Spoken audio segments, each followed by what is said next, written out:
Hai, Assalamualaikum. Nama saya Putri Syana binti Samsudin. Saya berumur 12 tahun. Saya merupakan anak bangsa daripada 3 orang adik-beradik. Saya bersekolah di SMU Kedua Sekolah Sabah. Di sekolah, saya menyandang jawatan sebagai Ketua Pemimpin Rakyat Sebaya. Hari ini, saya akan mengulas 5 buah buku. Buku yang pertama yang bertajuk Anne Frank. Semasa di Belanda, Anne dan keluarganya hidup bahagia sehinggalah pada tahun 1940, Perang Dunia Kedua bermula. Ramai penduduk di Belanda melarikan diri untuk mencari tempat persembunyian. Keluarga Anne bersembunyi di satu ruangan rahsia di satu bangunan yang tersembunyi. Anne Frank gadis yang bijak dan periang. Pada setiap hari, Anne akan membuat satu catatan di dalam diarinya.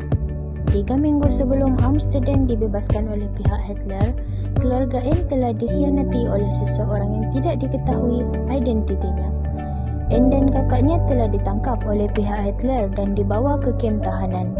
Di kem tahanan itu sangat kotor sehinggakan Anne dan kakaknya Margot dijangkiti penyakit tifus.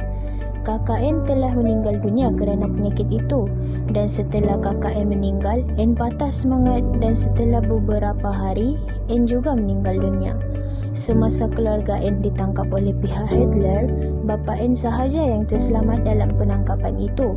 Setelah itu, bapa Anne kembali ke tempat persembunyian mereka. Di tempat persembunyian itu, bapa Anne menjumpai diari yang paling Anne sayang. Bapa Anne membaca diari itu.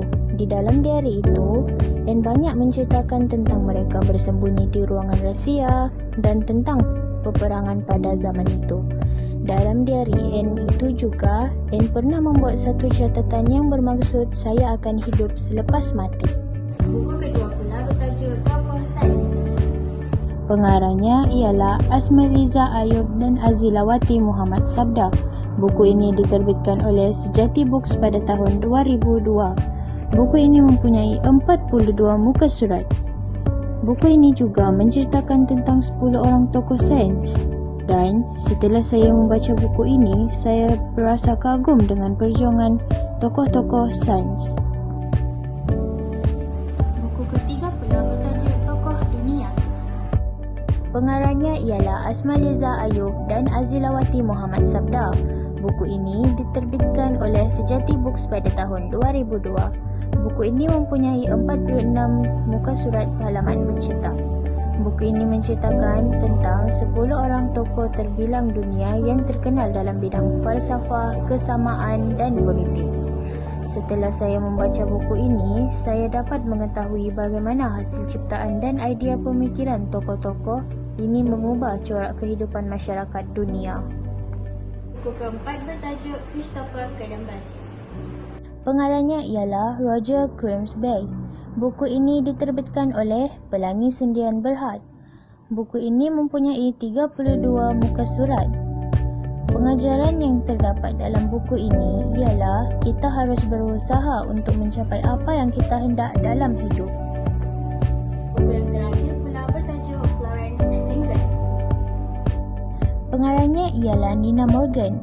Buku ini diterbitkan oleh Pelangi Sendian Berhad pada tahun 1998.